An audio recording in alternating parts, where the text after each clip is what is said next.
여러분 혹시 요즘 따라 몸이 자주 피곤하고 머리가 잘 안 돌아가는 것 같고 이유 없이 기운이 빠진다고 느껴본 적 있으신가요? 나이가 들어서 그렇다고 넘기기 쉽지만 사실은 우리 몸에 꼭 필요한 어떤 영양소가 빠져 있기 때문일 수 있습니다. 바로 영양결핍인데요.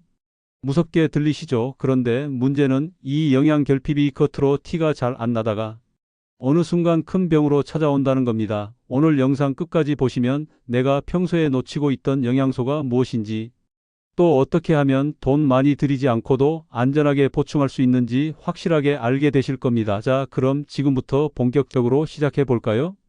먼저 구독과 좋아요를 눌러주시고 주변 분들과도 많이 공유하셔서 건강 꼭 챙기시기 바랍니다. 먼저 철분 이야기부터 해볼게요. 철분은 우리 몸의 혈액 속에서 산소를 운반하는 아주 중요한 역할을 합니다. 그런데 이게 부족하면 어떻게 될까요? 쉽게 피곤하고 머리가 어지럽고 얼굴이 창백해지고 심하면 빈혈로 쓰러지기도 합니다. 특히 여성분들, 그리고 고기를 잘 안 드시는 분들은 철분 부족 위험이 굉장히 높습니다. 예를 들어 제 지인 중 한 분은 늘 두통과 피곤함을 호소했는데 검사를 해보니 철분 수치가 정상보다 한참 낮았던 거죠. 그런데 이분이 매일 아침에 시금치와 달걀 노른자 같은 철분이 풍부한 음식을 챙겨 먹으면서 2, 3개월 만에 얼굴이 확 밝아지고 컨디션이 살아났습니다. 이렇게 단순히 음식을 바꿔주는 것만으로도 몸이 달라지는 걸 보면 영양소의 힘이 얼마나 큰지 알 수 있죠. 다음은 요오드입니다. 요오드 하면 떠오르는 게 뭘까요? 네, 바로 갑상선입니다. 우리 몸의 대사를 조절하는 갑상선 호르몬이 바로 이 요오드로 만들어지는데 만약 요오드가 부족하면 어떤 일이 벌어질까요? 쉽게 살이 찌거나 피로가 쌓이고 심하면 목이 붓는 갑상선종이 생기기도 합니다. 옛날에는 바닷가 근처에 사는 분들이 요오드가 풍부한 해조류를 많이 먹어서 괜찮았는데 내륙지방 분들은 요오드 결핍으로 고생하는 경우가 많았습니다. 요즘은 김, 미역, 다시마 같은 해조류를 일부러 챙겨 먹는 게 필요합니다. 다만 여기서 주의할 점은 갑상선 기능항 진증 같은 질환이 있는 분들은 오히려 요오드를 과다 섭취하면 안 되니까 반드시 의사 상담을 받고 조절하셔야 한다는 거 꼭 기억하세요. 이번엔 비타민 D를 이야기해 봅시다. 비타민 D는 흔히 햇빛 비타민이라고 부르는데 여러분 요즘 햇볕 자주 쬐시나요? 사실 현대인 대부분이 햇볕을 충분히 못 쬐어서 비타민 D 부족에 시달리고 있습니다. 이게 부족하면 어떤 문제가 생길까요? 뼈가 약해지고 골다공증 위험이 커지며 면역력도 뚝 떨어집니다.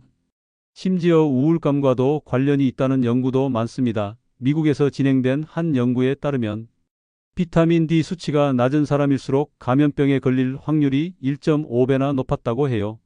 그래서 요즘은 의사들도 환자들에게 꼭 비타민 D 보충제를 권유합니다. 실제로 제 구독자 중 한 분은 70대 여성인데 늘 무릎 통증이 심해서 걷기가 힘들었다고 해요. 그런데 병원에서 비타민 D 검사를 했더니 정상치보다 훨씬 낮았던 겁니다. 그 후로 비타민 D 보충제를 꾸준히 먹고 햇볕 산책을 시작했더니 무릎 통증이 확 줄고 예전보다 활력이 생겼다고 직접 알려주셨어요. 이처럼 단순한 영양소 하나가 우리 몸 전체의 변화를 만들어내는 거죠. 이제 비타민 B12를 보겠습니다. 비타민 B12는 신경과 혈액을 지키는 영양소예요. 부족하면 기억력이 떨어지고 손발이 저리거나 무감각해질 수 있습니다. 특히 채식 위주로 드시는 분들이 많이 부족해요. 왜냐하면 비타민 B12는 주로 육류, 생선, 달걀, 유제품에 들어있기 때문입니다. 제 지인 중 한 분은 60대 초반인데 늘 깜빡깜빡하고 손끝이 찌릿찌릿하다고 하셨습니다. 검사를 해보니 비타민 B12 부족이 원인이었고 이후 매일 달걀과 유제품을 조금씩 챙겨 드셨더니 증상이 크게 개선됐습니다. 이처럼 뇌 건강이나 치매 예방과도 관련이 깊은 게 바로 B12라서 나이가 들수록 꼭 신경 써야 하는 영양소입니다. 그리고 칼슘 이야기 빼놓을 수 없겠죠. 우리 뼈와 치아를 지탱하는 주인공이 바로 칼슘입니다. 그런데 문제는 나이가 들수록 칼슘 흡수율이 떨어진다는 겁니다. 그래서 뼈가 쉽게 약해지고 골절 위험이 높아지는데요.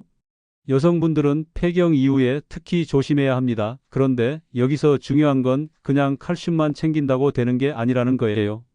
비타민 D와 함께 섭취해야 칼슘이 제대로 뼈에 달라붙습니다. 그러니까 우유나 두부, 멸치 같은 칼슘 식품을 먹으면서 햇볕도 쬐어주는 게 최고의 조합입니다. 실제로 일본에서 진행된 연구에서도 칼슘과 비타민 D를 같이 섭취한 그룹이 단독으로 섭취한 그룹보다 골절 위험이 30%나 낮았다고 보고된 바 있습니다. 여러분도 오늘부터는 우유 한 잔, 멸치 한 줌, 햇볕 20분 이 세 가지를 세트로 챙기시는 건 어떨까요?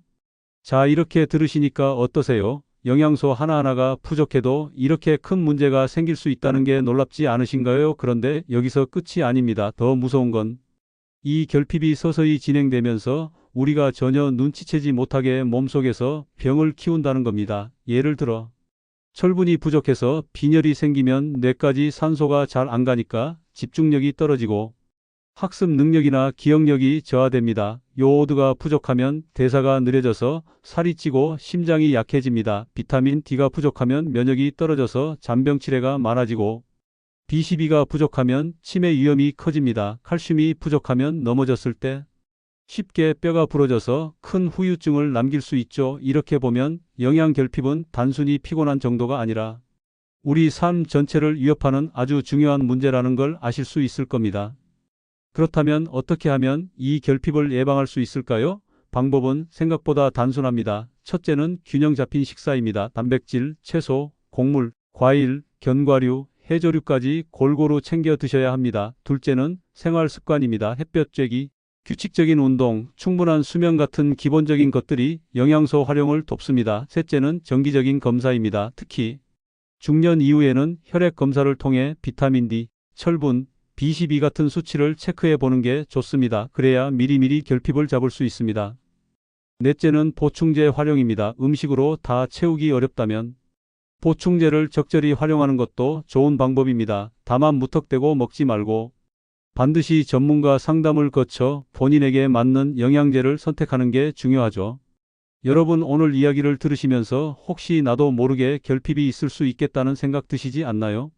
혹시 자주 피곤하거나 머리가 멍한 느낌이 있거나 밤에 다리에 쥐가 자주 난다면 오늘 당장 식단을 한번 점검해 보시길 권합니다. 작은 습관 하나가 내 건강을 10년, 20년 더 지켜줄 수 있습니다. 그러니 오늘 이 영상 보신 김에 냉장고에 있는 음식들을 한번 살펴보세요.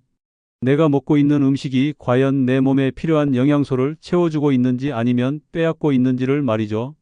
마지막으로 오늘의 한마디 드리겠습니다. 병은 눈에 보이지 않을 때 이미 시작된다. 영양소는 눈에 안 보이지만 내 몸을 지키는 가장 강력한 방패다.